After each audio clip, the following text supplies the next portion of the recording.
Hello friends, halogen derivative of alkane and Areen याचं आज आपण आता लेक्चर नंबर 6 सुरू करणार आहे.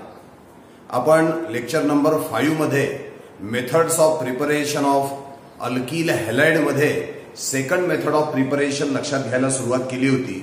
ती होती addition of halogen acid into alkyne.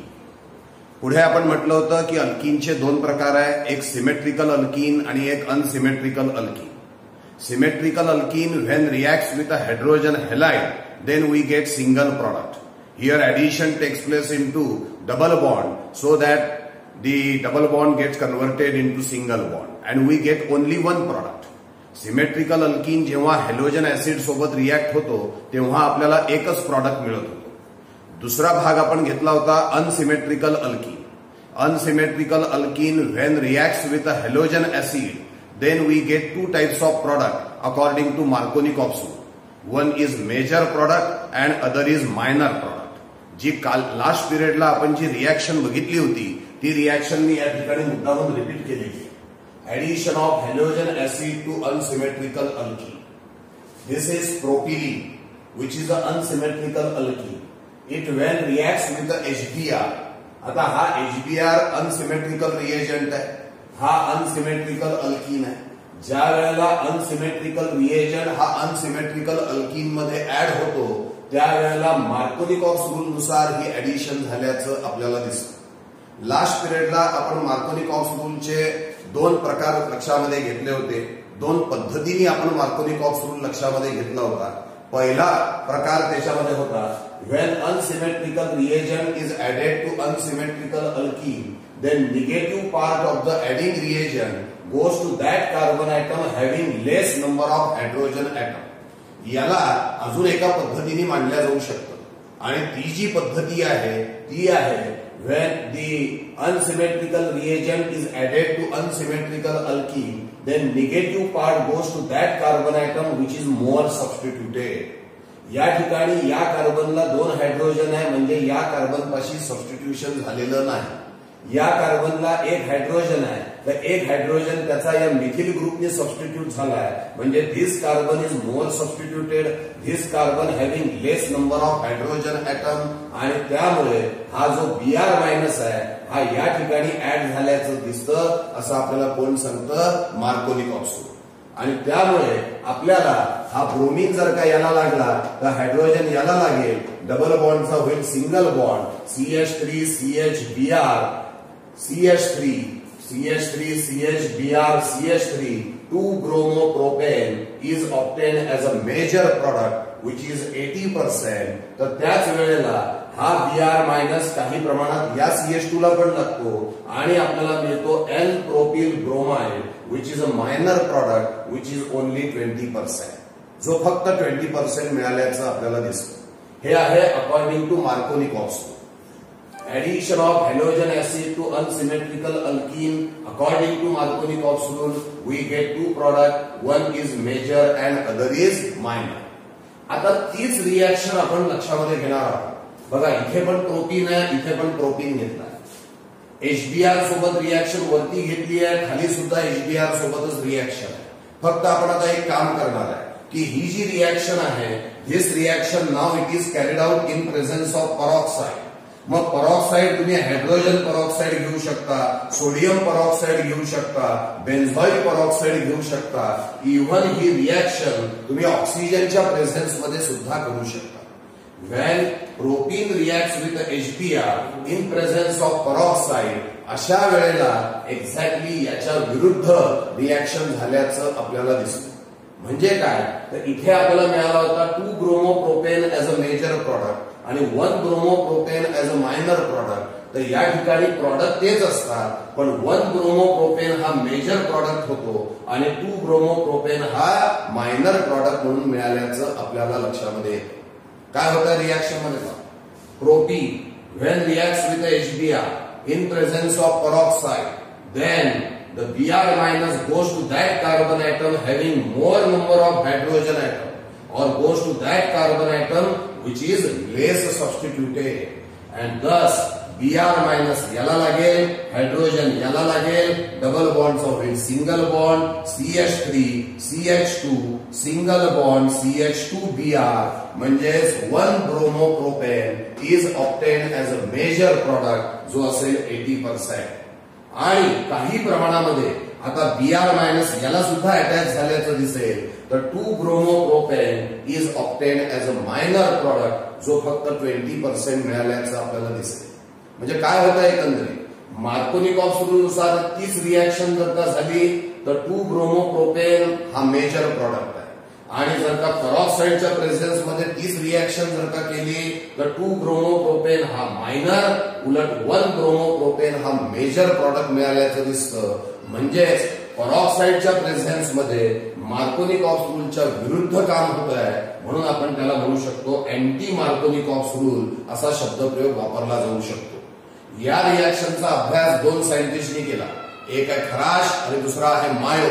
म्हणून या इफेक्टला खराश मायो इफेक्ट म्हणतात. काही वेळेला नुसतं खराश इफेक्ट देखील म्हटलं जातं. याला पेरॉक्साइड इफेक्ट असं देखील म्हणतात.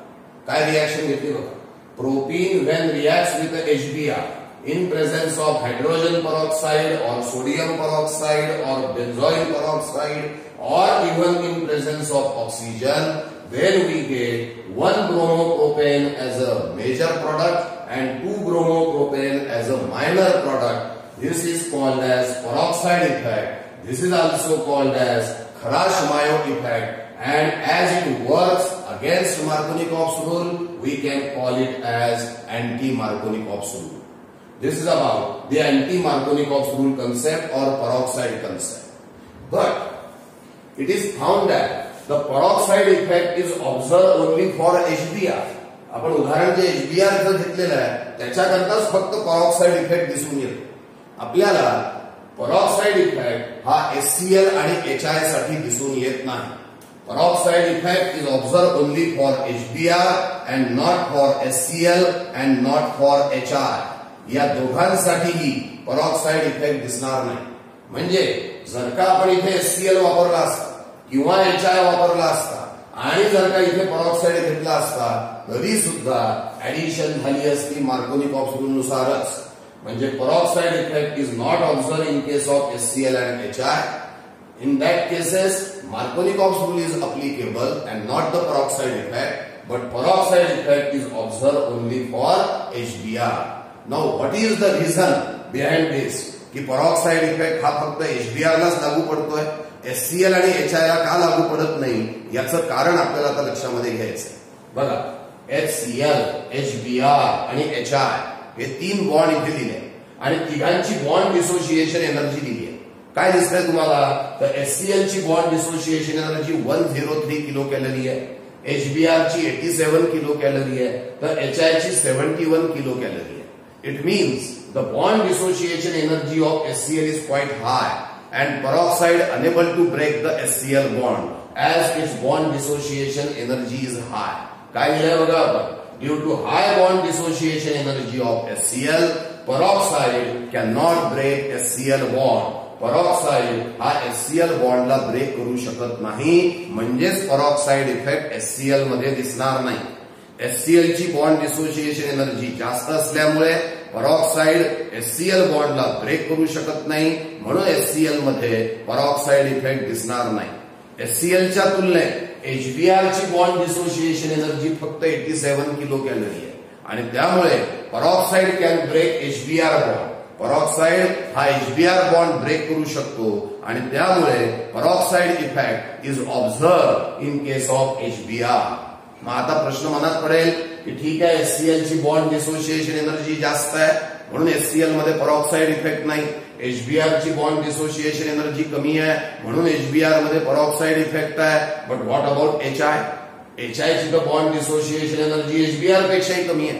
मग निदान HI मध्ये तरी पेरॉक्साइड इफेक्ट दिसायला पाहिजे होता.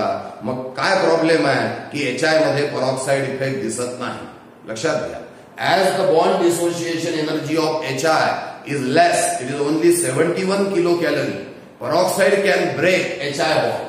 Peroxide जो आहे तो HI बॉन्डला ब्रेक करू शकतो कारण HI ची बॉन्ड डिसोसिएशन एनर्जी कमी आहे. त्यामुळे peroxide मध्ये ताकद आहे की तो त्या बॉन्डला ब्रेक करेल. तो आयोडीन फ्री रॅडिकल सुद्धा तयार करतो.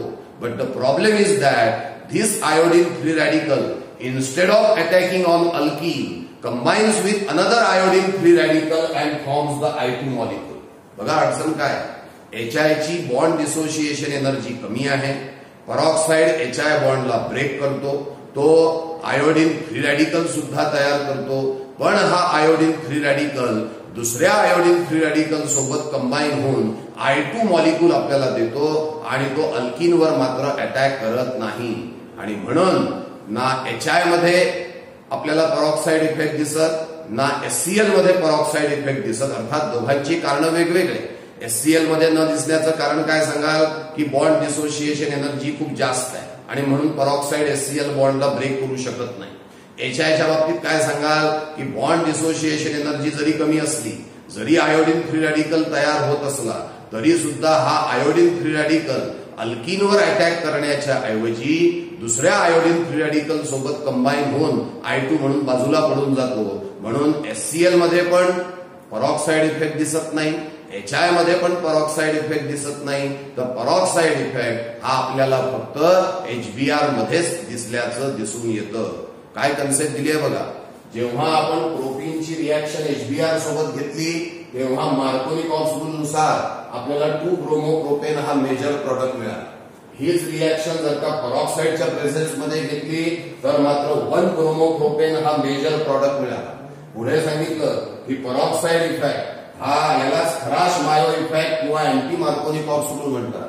त्यानंतर सांगितलं की peroxide इफेक्ट हा फक्त HBr मध्ये दिसतो, हा HCl मध्ये पण दिसत नाही आणि HI मध्ये पण दिसत नाही. आणि त्याचे कारण सुद्धा आपण या ठिकाणी सांगितले आहेत की HCl ची बॉन्ड डिसोसिएशन एनर्जी जास्त आहे, peroxide त्याला ब्रेक करू शकत नाही. म्हणून HCl जेव्हा प्रोटीन सोबत रिॲक्ट होतो तेव्हा peroxide वापरा किंवा नका वापरू, reaction takes place according to Markovnikov's rule.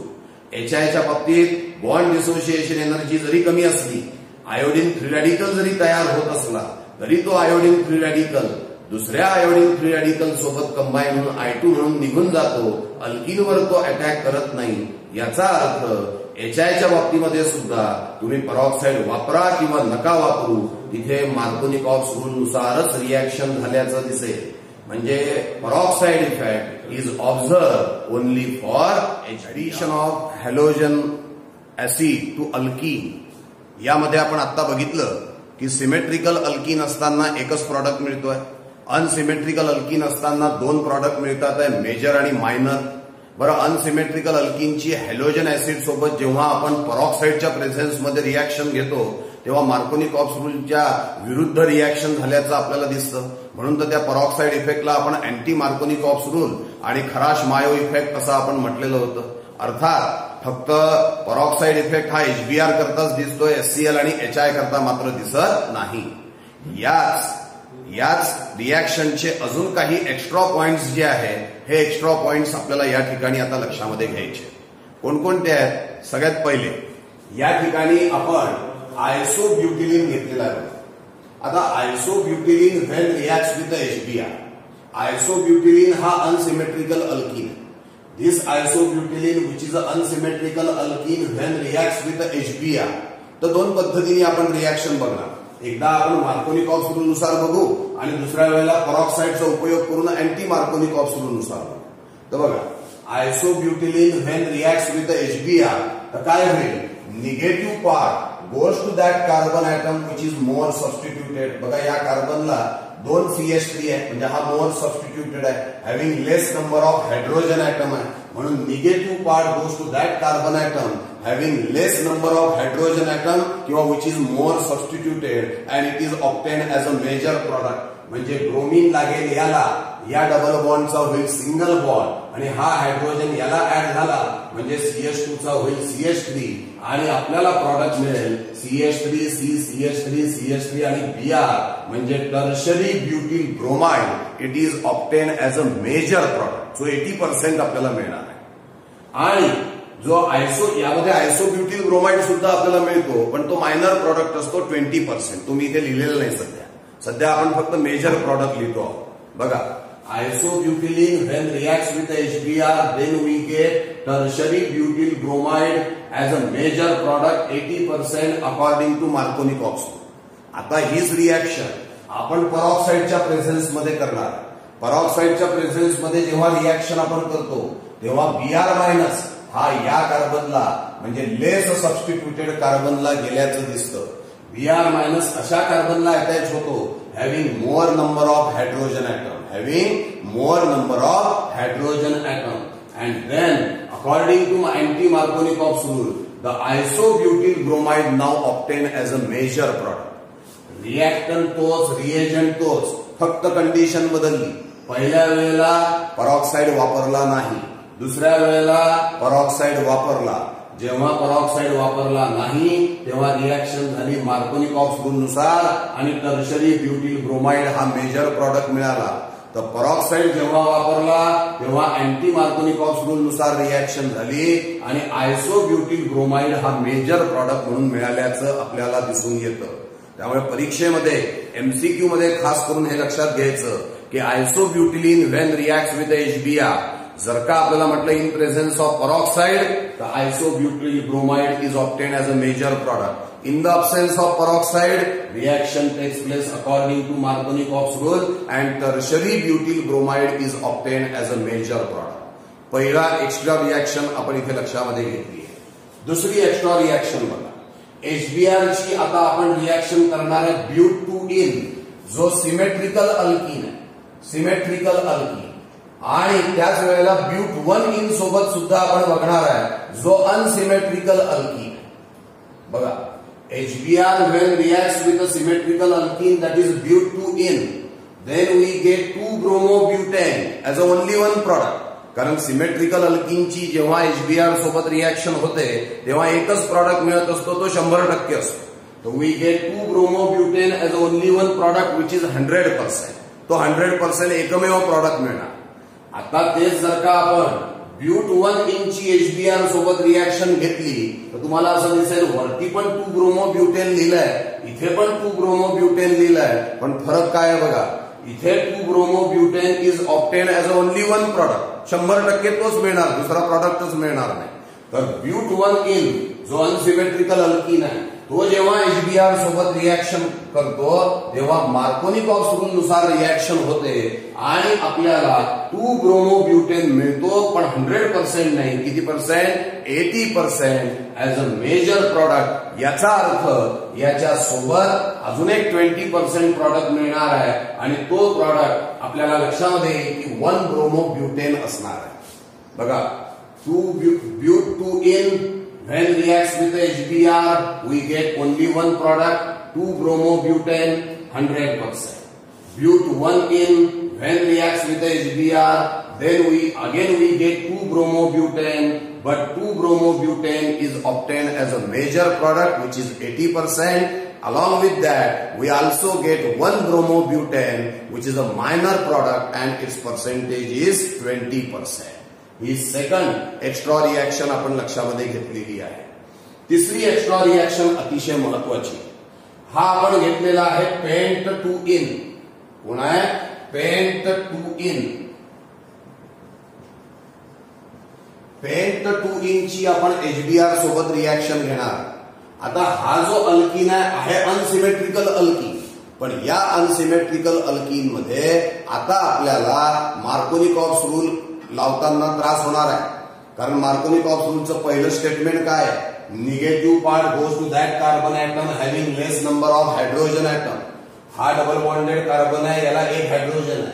हा डबल बॉन्डेड कार्बन आहे, याला पण एक हायड्रोजन आहे. त्यामुळे मार्कोनिकॉव्स रूलचं पहिलं जे नियमितपणे पॉप्युलर स्टेटमेंट वापरून या रिएक्शनला लक्षात घेतल्या जाऊ शकत नाही.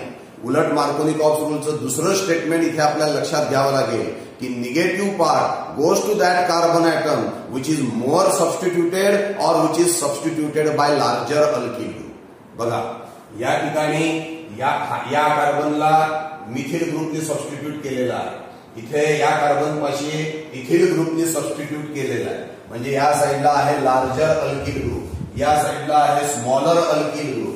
लार्जर अल्कीन ग्रुपचा असतो ग्रेटर प्लस आय इफेक्ट. अशा वेळेला negative part goes to such a carbon atom which is substituted by larger alkyl group having larger plus I effect. अत्यंत महत्वाची रिएक्शन आहे, फार महत्वाचा एमसीक्यू म्हणून ही रिएक्शन ओळखली जाते. Pent 2-ene when reacts with the HBr, then negative part of the adding reagent goes to such a carbon atom which is substituted by larger alkyl group with a larger plus I effect. या साइडला ethyl group जो larger आहे, इथे या साइडला methyl group जो smaller आहे, म्हणून निगेटिव्ह पार्ट अशा कार्बनला लागला which is substituted by larger alkyl group with a larger plus I effect, and that's why we get 2-bromopentane as a major product. 2-bromopentane हा आपल्याला मेजर प्रॉडक्ट म्हणून मिळाल्याचं दिसून येतं. ही फार महत्वाची रिएक्शन लक्षामध्ये तुम्ही ठेवणार आहात. त्याच्यानंतर एक अजून महत्वाचा मुद्दा आपण दिलेला आहे, जी आपण रिएक्शन शिकलो. Alkyne when reacts with the HBr and if the reaction takes place according to Markovnikov's rule, then that reaction is electrophilic addition reaction. ती जी रिएक्शन आहे ती इलेक्ट्रोफिलिक एडिशन रिएक्शन आहे, हे लक्षामध्ये ठेवा. आणि तेच जर का alkyne when reacts with the HBr in presence of peroxide म्हणजे अँटी मार्कोनिकॉव्स रूल, खराश मायो इफेक्ट, ती जर का रिएक्शन असेल तर ती मात्र फ्री रॅडिकल एडिशन रिएक्शन आहे. या दोन्ही एमसीक्यू करता मुद्दे आपल्याला महत्वाचे आहेत. पहिले काय सांगितलं, alkyne when reacts with the HBr then it is electrophilic addition reaction if it takes place according to Markovnikov's rule, and if the reaction is carried out in presence of peroxide, then that reaction follow free radical addition reaction. peroxide effect free radical addition reaction आहे, Markovnikov's rule electrophilic addition reaction आहे. या ठिकाणी इथे थोडंसं confusion निर्माण होतं की Markovnikov's rule जेव्हा आपण म्हणतो तेव्हा इलेक्ट्रोफिलिक एडिशन कसं काय. कन्फ्युजन होण्यामागचं कारण स्वतः मार्कोनिकॉव्स रूलचं स्टेटमेंट आहे. कारण स्टेटमेंट जे आपण वारंवार पाठ करतो ते आहे negative part goes to that carbon atom. निगेटिव्ह पार्टला आपण त्याच्यामध्ये बोलत असतो. मग negative part goes to that carbon atom having less number of hydrogen atom आपण म्हणतो. म्हणजे आपल्याला असं वाटतं की जणू काही पहिले Br मायनस ऍड होतोय का, आणि खरंच जर का Br मायनस पहिले ऍड झाला असता तर तिथं रिएक्शन न्यूक्लिओफिलिक एडिशन रिएक्शन झाली असती. म्हणजेच मार्कोनिकॉव्स रूलचं स्टेटमेंट उलट कन्फ्युजनकडे आपल्याला नेतं. ते आपल्याला सजेस्ट करतं की ती न्यूक्लिओफिलिक एडिशन रिएक्शन आहे का. पण ज्या वेळेला सायंटिस्टनी त्याचं मेकॅनिझम अभ्यासलं तेव्हा त्यांच्या असं लक्षात आलं की पहिल्यांदा Br मायनस ऍड होत नाही, पहिल्यांदा ऍड होतो H+. हा H+ पहिले ऍड होईल या CH2 मध्ये आणि मग Br मायनस ऍड झाल्याचं दिसेल. As H+ add up first, as electrophile add up first, that reaction is called as electrophilic addition reaction. पुन्हा एकदा मुद्दा लक्षात घ्या. Alkene when reacts with HBr and if the reaction takes place according to Markovnikov's rule, it is electrophilic addition reaction. If the same reaction is carried out in presence of peroxide, then it follows free radical addition reaction. इथे जो मुद्दा सांगितला तो लक्षात घ्या की Markovnikov's rule नुसार होणारी रिएक्शन ही इलेक्ट्रोफिलिक एडिशन रिएक्शन आहे. याचा अर्थ काय, जेव्हा HBr हा अनसिमेट्रिकल अल्कीन मध्ये ऍड होतो ते सायमल्टेनियस एडिशन होत नाही. एकाच वेळेला H+ आणि Br मायनस ऍड होत नाही, किंवा पहिले Br मायनस नंतर H+ असं पण होत नाही. तर पहिले ऍड होतो H+, मग ऍड होतो Br मायनस. जो पहिले ऍड होतो त्याच्या नावाने रिएक्शन ओळखली जाते. H+ पहिले ऍड होतो म्हणजे इलेक्ट्रोफाइल पहिले ऍड होतो, म्हणून रिएक्शनला आपण म्हणतो इलेक्ट्रोफिलिक एडिशन रिएक्शन. मग मी म्हटलं ही रिएक्शन कन्फ्युजन जाते का, कारण मार्कोनिकॉव्स रूलचं स्टेटमेंट आपण घोकून पाठ करतो की negative part goes to that carbon atom having less number of hydrogen atom. यामुळे ती बरेचदा न्यूक्लिओफिलिक एडिशन वाटते आणि आपण त्याला टिक करून ठेवतो, पण प्रत्यक्षात ती कोणती आहे तर इलेक्ट्रोफिलिक एडिशन रिएक्शन. तर या लेक्चरमध्ये आपण काय लक्षामध्ये घेतलं तर addition of halogen acid into alkyne. पहिला भाग सिमेट्रिकल अल्कीन घेतला, दुसरा भाग अनसिमेट्रिकल अल्कीन घेतला, मार्कोनिकॉव्स रूल लक्षात घेतला. तिसरा भाग परऑक्साईड इफेक्टनी काय बदल होतो ते लक्षामध्ये घेतलं आणि कसा परऑक्साईड इफेक्ट फक्त HBrलाच लागू पडतो ते पण आपण लक्षामध्ये घेतलंय. आणि त्यानंतर तुमच्या समोर मी 1, 2, 3, 4 असे 4 एक्स्ट्रा पॉइंट्स तुमच्या समोर लक्षामध्ये घेतलेले आहेत. त्यामुळे हा टॉपिक पूर्ण तुमच्या समोर कव्हर झालेला आहे.